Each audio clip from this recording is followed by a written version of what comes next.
Hello, I'm Kristy Wallace, and this is Suddenly I See, a podcast which explores the power of a positive mindset, gratitude, and love in changing your life for the better.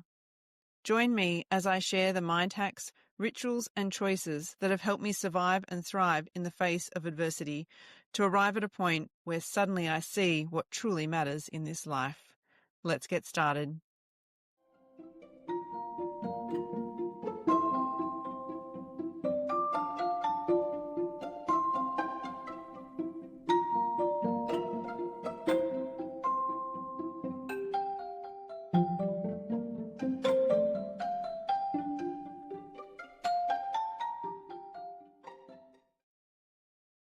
Hello, welcome back. Thanks so much for joining me again.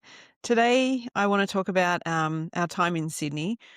We were up there in total for 4 weeks, but obviously we didn't know that at the very start. And there were a lot of things that happened during our time in Sydney, but also a lot of, when I look back, really great little things that we kind of clung to that helped us get through and navigate that really difficult time. And it's those small things that I want to share because I know there's plenty of other people out there who may be in hospital now with their children or know someone who is. And I think the more we can share these little hacks that may help, the better for everyone. So we had our first night in Sydney in the hospital. Fred stayed at a hotel and I stayed on the ward with Patty. And then the next day, the reality kind of kicked in. And within a short period of time, we realized that every morning we would be visited by multiple different teams. So on that first morning alone, just remembering that we didn't get onto the ward till midnight, and then 8 or 9 the next morning, these, allied health and medical professionals started calling through. So in that one morning, we were visited by the neurosurgical team, who basically told us, obviously they weren't sure what plan of attack to take just yet, but that Patty was otherwise quite healthy and well. So they weren't going to rush into surgery, which was a little stressful because for us, everything seemed so urgent when we left Wagga. We thought we've got to get up here quickly and they're going to operate straight away. So they actually decided instead to sit for a few days and get the full picture of Patty before they decided to operate. So we'd seen neurosurgical, we saw physiotherapists, we saw a dietitian, we saw the neurology team, and we had a social worker as well come along, who, much to my disappointment, decided to make a booking for us at Ronald McDonald House, the place where I'd never wanted to go. I was now getting people to ring up and book us a room, please. So in the days that followed, we were also met with the endocrinology team and oncology team.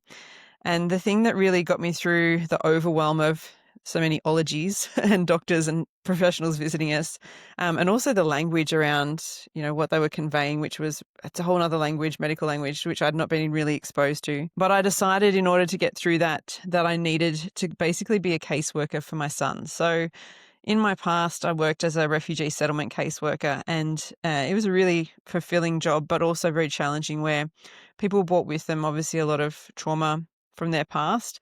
And my job for the first 6 months of their life in Australia was to help them settle in, get them medical checks, kids, enrolled into school, bank accounts opened, find housing, set up a life from scratch.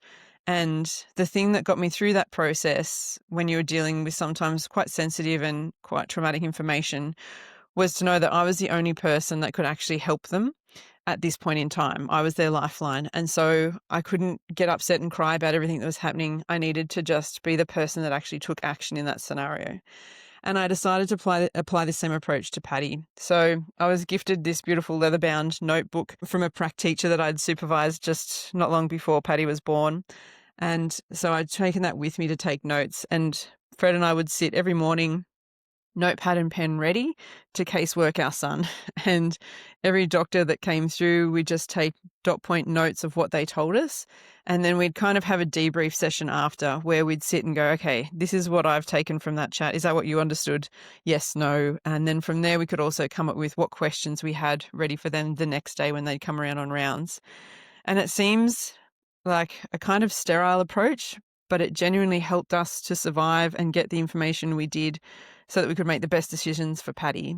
And it didn't mean that we blocked our emotions and didn't feel anything, but it just meant in that moment where we had to absorb information, our games were wired to be workers and navigate the information we needed.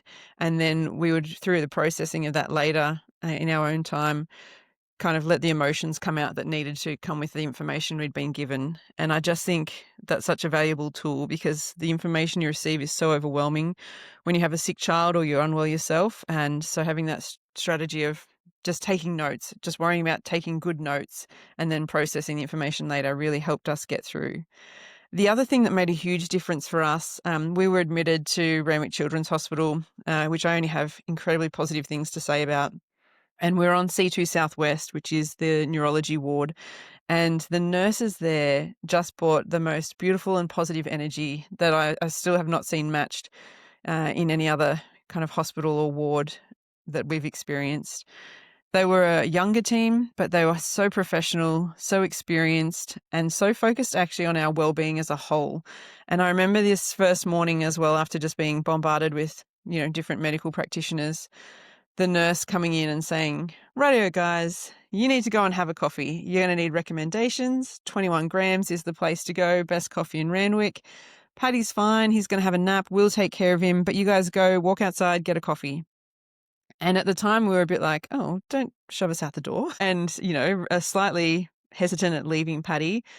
But it was the best thing they could have done, because so often when you're in hospital, you just become, in a way, trapped there and to your trauma and to your experiences. And sometimes you need someone to tell you when to walk away. And so for us, that was a really powerful moment. One, to be able to go together, because we didn't know it at the time, but later a lot of our life would be surviving tag team style. So whenever we could walk out together and do something, it actually became a really powerful moment for us as a couple to work through the information we'd been given. And so we went outside, we got some fresh air and some sunshine on our faces. We had a coffee, we felt human again, and we'd return back to the hospital. And it's taking those little micro moments and breaks that actually help you persevere so much longer than if you try and prove a point and you've got to sit by your child's bed every day and every night. I think you need to gift yourself that time. And I really appreciate and respect, still all these years later, the nurses that actually gifted us that moment and suggested we walk away and made us feel safe to be able to walk away and nourish ourselves in order to take the best care we could of Paddy. And in saying that, even the cafe we went to, 21 grams, still hands down best coffee in Randwick, by the way. But they used to have inspirational quotes on their wall. And when you're having a tough time and there's not a lot positive around you, I don't know about others, but I just cling to whatever positive I can find. And there was one that I remember that was like, "It's a good day to have a good day." And in my head, I'm like, really? It might have even been the day Paddy was having surgery. I can't remember. It was kind of a big day for us when I saw it. But I thought, do you know what? I've got no one else giving me anything, so I'm going to take it. Yep, it's a good day. We're going to have a good day. And so, again, searching out where you can, the little moments of positive that help you get through are so important. We would spend the next 5 or 6 days just being reviewed by multiple teams and, gathering a little bit more information as we went. It was during this time and that week that I realized that we didn't actually have a nice family photo of all of us together. And it started to weigh really heavy on my mind that if the surgery didn't go well, we would never have a family photo. And suddenly you realize the importance of family photos, right? And so I reached out to a friend of ours and the photographer that had taken our wedding photos for us and said, "Look, here's the situation we're in. Do you happen to know someone in the Sydney area that we might be able to reach out to get these photos done in the next couple of days?" And to her credit, she got back to me straight away with an amazing lady called Kate Vickery, who organised to come to Sydney to take these photos for us. And Audrey was down. They were going to visit before the surgery as well. So we went to a local park up in Randwick and had some family photos taken. And it's weird because, family photos are meant to be this joyful moment. Whereas for us, I guess the kind of underlying reason in the back of our heads why we were having them taken felt so severe. Paddy still had his cannula in, so he had a little foam board on his arm as well in the photos, but, we didn't even care. And those photos we treasured at the time so much, but even more now, they meant everything. We didn't realize at the time, but that would actually be one of the last times that Paddy saw our faces, and she captured the most incredible pictures of him just looking at us and us looking at him. And, as the episode goes on, you'll understand why that's so important. But I'm so grateful to Kate for those pictures. So I guess please take the family photos while you can. Don't wait to get to that point that we did to have a family photo, because it will just become so important. And then it was decided on the 18th of January that the surgery would take place that day. So we'd signed consent forms the day before, giving permission for the surgery to take place. The neurosurgeon basically stated he really wasn't sure what it was going to be like until he was able to open him up and locate exactly where this tumor was growing. So there was a lot of unknowns, but for us, and we always say we took comfort in the fact that we didn't have a choice. Like the tumor, they actually showed us on the scans. I remember the first time I saw it, it made no sense to me, but in Sydney, they showed us a different segment of the MRI, and this tumor was enormous. So Patty was 8 months old, or just turned 8 months old while we were up there, and this tumor was 7 centimeters by 8 centimeters. So it's like the size of a handball, essentially, growing in our son's 8-month-old brain. And so the pain and the pressure he must have been under for us meant, like, it's operate or die. And so, great, we don't have to make a decision. The decision's been made for us, and this surgery needs to take place. So we signed everything away, and we were told, there may be some damage to other parts of the brain, but again, hard to say until he's in there. There may be some damage to his sight, again, unknown until they start operating. That morning, we, kissed our little boy goodbye and took him into anesthetics and just, held his hands and kissed him before they put the little mask on to send him off to sleep, and hoped and prayed that everything would go right. Yet again, just sending him up to our grandparents and guardian angels and everyone to watch over this little boy while the surgeons did their miraculous work. And I can say still, like, I thought the day he was diagnosed was a long day. The day that he was in surgery is still the longest day of my life. He was in there for around 7 hours. So nearly the whole day.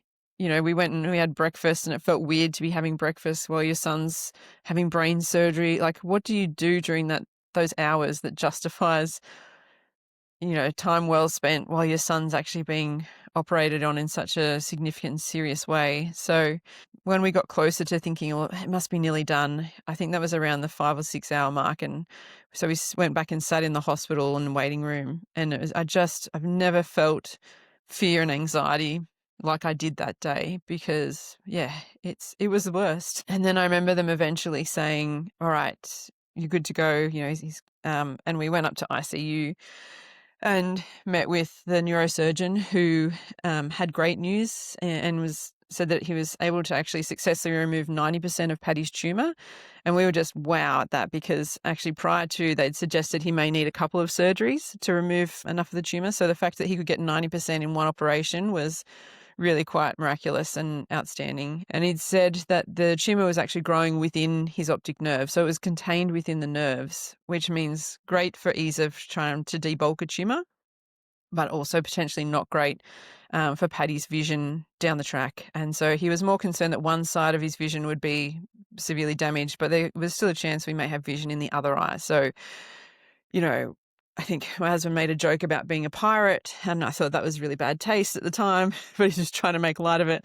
But that's kind of what we were handed. And then we went in to see Paddy, and again, you can't explain the depths of sadness that you feel when you see your child all hooked up and intubated, and cannulas in and catheters out. Like, he had wiring, he had monitors, he had everything. And I remember thinking how small and vulnerable he looked.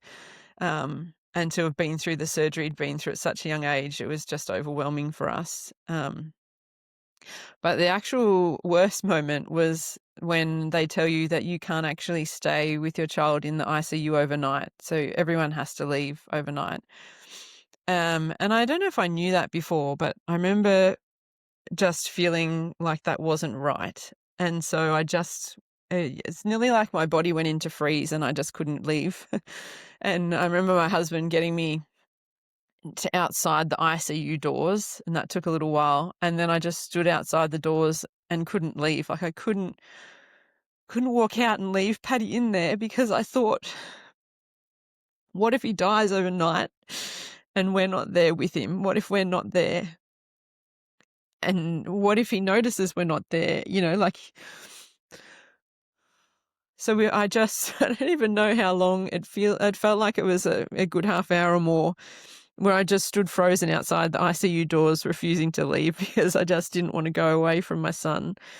And I think eventually we rationalized that the hotel we were staying at, we couldn't get into Ronnie Max for a couple more days, but the hotel we were staying at was only about 200 meters away from the hospital. So in my head, I'd rationalized that worst case, if they had to call and say things have changed and they're not good, I only had to run 200 meters, and in theory, I should be back there in time before anything happened. And I think that was the only way we managed to get me out the doors, because when you walk out of a hospital without your child, it feels wrong. It's not right. You take them there to get better and you leave with them. And so for both of us to be leaving now and not have our child with us, every part of your body just knows it's not right. So I think I slept on and off that night, just looking at the phone, just in case, what if they ring? And the next morning we were able, obviously, to go back in and see Paddy again, and he'd had a good night. He was fine. And we were able to finally actually lift him off the bed and give him a hug, still just on a pillow kind of thing. It's not a, full embrace because he still had so many wires and things attached. But just to be able to hold your child again meant so much to us. So the days that followed, we had a couple of days in ICU, and then we moved back to the neurological ward, where we had our amazing team of nurses and, again, taking care of us. But due to the nature of the surgery Paddy had, he suffered multiple fits along the way as well. So the next week was really quite difficult for us because there were quite a few times where he'd throw a seizure, and then we'd go back to ICU, and then we'd come, stay there a day and then go back again to the ward. And it was all actually a little bit of a blur. The other thing that helped us, though, to stay positive is back on the neurological ward, there's a little family room, and so often you'd sit and have your dinner there, or Fred and I would usually have dinner together there if we could, and then one of us by then would go back to Ronnie Max to have a night's sleep, and the other one would stay with Paddy. And we just basically stayed on this rotation for the whole month we were there, knowing that we all needed a good night's sleep. So when you're in hospital overnight, if you've ever done it, you don't get any sleep. Paddy was having regular meds, and you have observations anyway, and a lot of drips put through, so they're always beeping and being changed. So if you were on the ward for the night, it was pretty much guaranteed you'd only get a couple of hours sleep. So we really needed that respite back at Ronald McDonald House to just catch up on a little bit of sleep. But I remember this one night we decided we were having dinner together in the family room, and there was another family there too.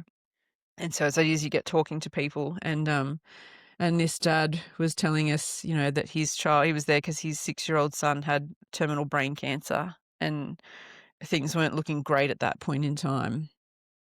And I remember Fred and I just kind of looked at each other and thought, like, what we're doing is hard, but it's not terminal.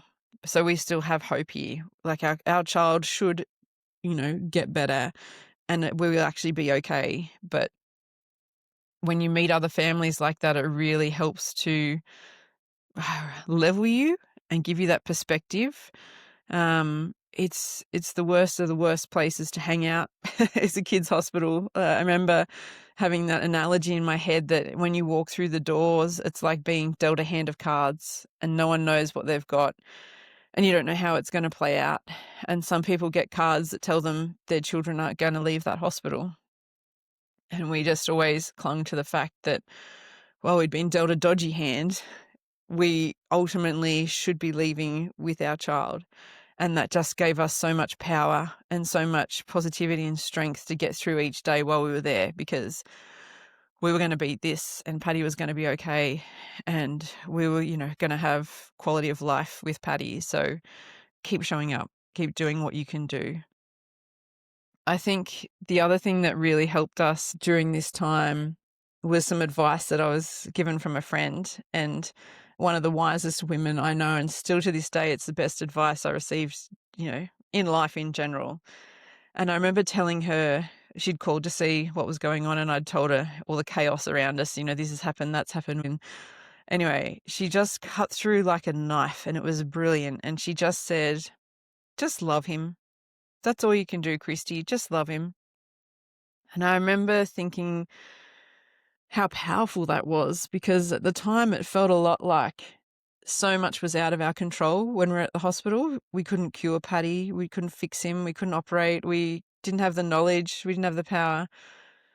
But we certainly had the power to love the backside out of this kid and Audrey. And it's become really our mantra in life throughout is just love them. Doesn't matter what you're going through or what they're going through. No one in this world can impact your ability to love somebody else.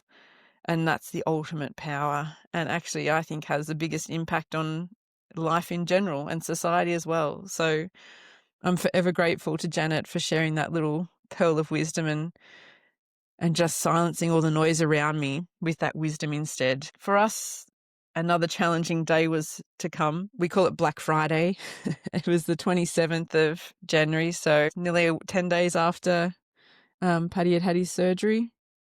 And the neurosurgeon had come through to review again, and we'd been giving, well, not we, the doctors had prescribed Paddy some steroids to try and protect his eyesight. So basically your optic nerves start to die off when there's been a trauma around them. And so the thought was by giving steroids that may help keep his optic nerves healthy and save some of his sight. And I remember the neurosurgeon that morning came past and had made a comment. He had his little light flashing in his eyes and there was just no recepting, like no contracting, no movement at all to this light being placed in his eyes. And we'd had a review with ophthalmology as well, which had basically confirmed the same thing a couple of days earlier. And he just dropped bedside. He's like, oh, yeah, okay, well, he'll probably be blind then. He won't see. And we were like, oh, okay. Like until then, we'd still had some kind of hope that maybe he would actually still see. We didn't think it was an option that he was going to be completely blind. So that was a huge, huge blow. And then he left and we kind of thought, oh, well, you know, this sounds horrible, but like he's a neurosurgeon. He's an elite surgeon who does his job with great expertise, but perhaps his bedside delivery could be improved. And then he left and literally 5 minutes later, a nurse walked in and said, oh, we've just called the social worker because oncology want to meet with you as well this afternoon at like 1 o'clock or something. We thought, are you kidding? Like in our head, they'd still never told us that Paddy's growth was a tumour. And so we'd kind of hoped that like oncology had visited us once, but then we hadn't seen them again. So we thought we'd dodged that bullet and that they'd removed, 90% of what was growing in Paddy's brain, but that we probably actually wouldn't need any treatment because they hadn't told us it was a cancer yet or that it was a brain tumour. So to hear that we were now going to meet with oncology was a massive red flag that the worst was still to come. And so we met that afternoon with them where they told us that Paddy had a low-grade glioma, so good news in that it's a low grade, but that he would need to begin chemotherapy and that would be a weekly chemotherapy for 15 months. He would need to have a portacath inserted so that the chemo could be delivered and that it was probably best that we get started sooner rather than later. And the weight of finishing that meeting, I remember it felt like you'd been under a building that had collapsed on top of you and trying to just get out of your chair was just, what? It was insane. And so, again, we kind of, Fred and I had our chats and processed what we needed to process. And that night was my night at Running Max, which I was quite grateful for, but also sad. Like being in hospitals is hard because so often you are separated from your partner and your family. And so it gives you a lot of think time and processing time as well, which isn't always a good thing. And so I got up the next morning and went for a walk. So anytime that I stayed at Ronald McDonald House, the next morning I went for a walk. It was just, I loved walking. It kept me, healthy and happy. But I remember on this walk, it was basically just trying to mentally process all the information from the day before and okay, so now we have this child who's going to need chemotherapy, and he's also now going to be blind. And, we thought the nystagmus was bad a couple of months ago if his eyes were jiggling, let alone the fact that now he's potentially, black blind with no light perception at all. And I remember on this walk, and I still remember actually where I was exactly on the walk when this idea popped into my head. And I just thought, oh, hold on, he can just be a Paralympian. And it sounds like so ditzy and a throwaway comment. But then my brain started ticking and I was like, yep, no Scott Reardon, who's a phenomenal Paralympian gold medalist. He can just be like Scott. And then I thought of Kurt Fernley, who as a teacher, I'd shown his documentary from when he crawled through the Kokoda track because I just found him such an incredible inspiration. He was a Paralympian. I'm like, you know what? We wouldn't choose to have a child who's vision impaired or blind, but we have one and there are still opportunities here. So I'm just going to focus on let's run with Paralympian for a while and see how that goes. And it's amazing actually the peace that realization gave me. And, who knows if you'll be a Paralympian. I would suggest perhaps not, a few years down the track knowing Paddy, but at that time, that glimmer of hope was so powerful for me. And I've been really lucky actually to have met both Kurt and Scott since that realization and thank them for just being my light in a really dark place and helping me process that disability isn't life ending. It's life changing, but it also comes with its own opportunities as well. And because of those two men, it really helped me just click and think we're going to be okay with this. The other thing that really helped is just that idea of walking, and it became my ritual then to, like I said, I was walking already, but then I realized the power involved of being able to actually go for the walk, process what I'd heard, clear my mind. It was amazing. And so I kept walking, and I still to this day walk as much as I can because it's where I process all the hard stuff, and it's actually where I have my best ideas. A lot of the big things I've chosen to do in life have occurred to me on my morning walk. So again, don't underestimate the power of movement in shifting trauma, challenging news, processing information. It's just, and then the happy hormones, it's the best.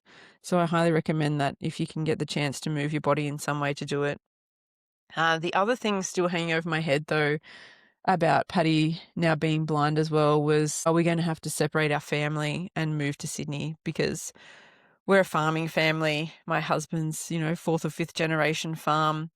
You can't just pick your job up and move it somewhere else. Like it's the one job where you're truly anchored to the space in which you live. So the idea of having to split our family and take, Paddy to Sydney and Audrey stay home and me have to move, or it just wasn't an option. So when I got home from my walk, I Googled, where do children who are blind go to school? And it was the best news I heard, which was that the Department of Education now mainstreams students who are vision impaired, and they had a vision specialist teacher. And so again, I felt like I was just ticking off this like fears list. And so I, ticked that one. We're going to be okay. If we can stay together, I genuinely knew in my heart that it was actually all going to be okay because we had each other, and that would see us through any challenge basically that would be to come from there. The next phase of this journey basically is then Paddy having his port inserted, which again is another anaesthetic, another surgery, and, so another fearful kind of moment. And it all went to plan. And then not long after that, we began chemotherapy still while we were in Sydney. And that was really challenging for us. Actually, every time we went for chemo was challenging because the nurses would wear cytotoxic gear. So they're basically in full gowns, masks, gloves, nothing can touch them. And you think, if it's that toxic and we're putting it directly into our child's major arteries, how's that going to play out? And it's a challenging thing to actually get through as a parent. And especially like even his nappies from then on were considered cytotoxic because he was having toxic waste come out of him through his urine. So that had to be put in a special like sealed bag and things like that. And so it kind of really hits you the gravitas of what we're putting our son through. But at the same time, we just kept coming back to, yes, but if this gives him life, then again, it felt like it wasn't a choice to say no to that, and not in a bad way, like in a we want him to stay alive, so let's do chemo. A simple black and white kind of way. But yeah, when you start that process, it is pretty challenging. It's also draining. Chemo takes a long time to run through. It would be, you'd go for an appointment at 10 o'clock and you often wouldn't leave there until late in the afternoon by the time you had reviews with oncology and, blood tests done and heights and weights and the flushing of the port before you have chemo and flushing after. And yeah, it's a huge process. And I think it's important as well to stay strong and realize, that other adage, you're doing the best you can with the information you have at the time. And for us, that was for Paddy to undergo treatment. So all of that unfolded and we had a solid month in Sydney and we got to know the endocrine team really well. They were a team that we kind of didn't know what they did. We're like, who are these endocrine people? They keep coming around, but they don't really tell us what they do. And that was in the early stages. And we realized a week or two after Paddy's surgery that we were going to get to know endocrine really well because it turns out where Paddy's tumour, while it was in the optic nerve, it was placed right next to the pituitary gland, which is your major hub for every hormone that your body produces and needs. And Paddy's had basically been annihilated. The impact of the location of the tumour and the removal of that had caused damage to the pituitary glands. He required a lot of different medications just to keep his body functioning as a human body should. And so that was a really steep learning curve as well. I think at the time we left with him on 5 or 6 medications that were administered 3 times a day. So the load of that was huge. And we were so lucky that when we're on the ward, you have the nurses do all of that for you. And that preparation to get ready to leave is huge because suddenly you realize that actually all of this is now going to fall to you. And you're responsible with keeping your child alive. These medications for Paddy were life-saving medications. And we needed to make sure we understood the illnesses he had and how to medicate them effectively. And to say it was intimidating is an understatement. It was completely overwhelming, but again, something that you just don't have a choice about. You just need to push through and do. So we left Sydney eventually. It was a 40-degree day. And I remember at one point in the tunnel driving home, it said on our car dashboard, like the temperature had got to 51 degrees outside the car in this tunnel. It was insane. And when you have a little boy who now is prone to temperatures because he has a portacath inserted, you are trying to avoid hot temperatures at any cost. But we were so excited to also be getting out of the hospital, returning to home. We were full of gratitude for the fact that we walked out with our child. You can't underestimate the power of that. It's huge. And we just couldn't wait to get home and see our parents and Audrey. We were so lucky throughout our time actually in Sydney that our parents took turns at coming up with Audrey. So we still got to see her like once a week or worst case once a fortnight. And I think for that, like as much as I didn't want to go to Ronnie Max, it was actually the best place we could have been for Audrey as well. So when she came to stay, it felt like a holiday. And they have, the play equipment that McDonald's have, and they have different teams of wonderful organisations who would volunteer and cook meals for families there. So you didn't have to think about what was for tea. There's always something available. And they did little activities, craft, all the things. And I think the ultimate a testament to how fabulous Ronald McDonald House is for families is when Audrey asked when we were going on our next holiday to Ronnie Max, because she just loved it so much. So it became a really safe space where we could actually all just be a family again, which was so important for us. And as the time went on with Paddy and returning to Sydney for treatment, we opted not to stay there after a while because actually that's where our major trauma happened. So it kind of felt like we were just going back to all those heavy emotions again. And so ultimately we decided we'd just get our own private accommodation for Sydney trips after that. But full credit to the service that Ronald McDonald House provides, and just by taking the stress out of where you're sleeping at night and, the financial burden of hotels and things like that, and the quality time it gives you with your family, it's so important. So we're really grateful for that. I guess if I could finish with a few takeaways from our whole experience in Sydney, it would be these things. The small things matter. The coffees, the quotes, the positivity of the people around you. It's those little things that make the big difference when you're going through trauma.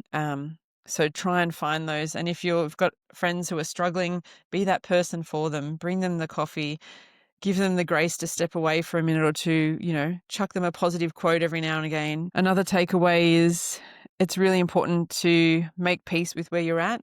Like I said, Ronald McDonald House is not where I wanted to be, but plans change and you can fight it, or you can learn pretty quickly to just embrace what you have to in order to get through and survive it. I think it's important as well to learn to trust others. ICU, leaving that was hard, but at the end of the day, I had to trust that those nurses had far more skills and qualifications to take care of Patty than I did. And as much as it broke my heart, I had to actually, in order to walk away, just place my trust completely in them. And we had great outcomes because of that. Another one is that love is so powerful. Thank you, Janet, for her quote. There is nothing that anyone can do to ever stop you loving someone as much as you need to do. So hold strong on that power and do it multiple times a day. And finally, I think you have to focus on the things you still have. It sounds sometimes in hospitals like their job is to tell you what's going wrong, because ultimately that's why you're there. But I think it's important as a parent to stop and think, okay, that's challenging, but what do we still have? So I remember Fred and I actually got to a point where we're like, actually, if he can undergo a brain surgery and all we walk out of here with is some endocrine issues and blindness, like, whew, we have won the lottery. Like, you think of all the things that the brain controls in our bodies and all the things that could have gone wrong. And actually, we only got handed a couple of those. So we're doing pretty well on that. And I think staying positive and, finding the hope where you can. We don't have a terminal child. We have a child who's very sick and unwell, but he's not terminal. So we have hope. So let's keep moving forward with that. You cannot underestimate the power of hope and of love. Thank you so much for joining me on our Sydney trip, and stay tuned for our next episode. I hope this episode has given you something to reflect on or some tools that you can implement in your own life. If you know someone who could benefit from this episode, please share it with your family or friends. It would mean so much to me. Remember to stay positive, be grateful, and take each step of the journey with kindness and love in your heart. Until next time, bye.